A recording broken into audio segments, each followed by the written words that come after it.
when Danny Thomas cut the ribbon on February the 4th, 1962, I brought him a check that I'd collected money for research for the hospital, and he said, "Little brother, do you think you could do something besides collecting the money so it'll make the little kids happy?"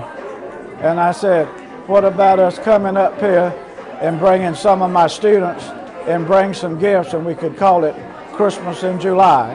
And he said that was a great idea. So it was so successful, Danny Thomas asked me if I could come back at real Christmas and do it again. So we came back at real Christmas and we did it again, and it was real successful. So he wanted to know if I could make it an annual event. So I've been coming every July and every December since the hospital opened. Atlanta and asked Louise and I if we could raise money to build a hospital. That was 5 years before the actual ribbon cutting.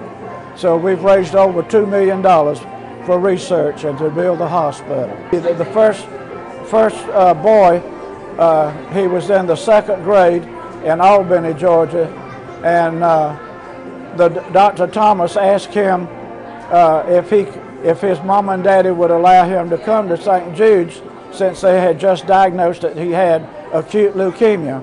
And Dr. Thomas went and talked to his mother, and he called up here and talked to the head of the hospital and said,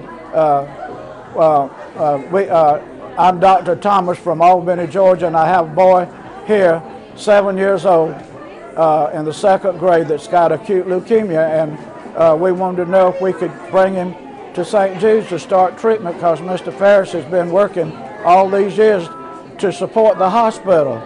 And he said, "Yes." Says, "How long do you think, a week or two, you could get him ready to bring him up here?" And Dr. Thomas said, "No, Mr. Farris said he was so sure that you would take him, he's already sitting in the car ready to go to St. Jude's." So they got in the car and they came up here, and out of 12 children that he took the 4-drug combination, he was the only child that lived with the 4-drug combination. I was best man at his wedding. So that's a miracle if there ever was one.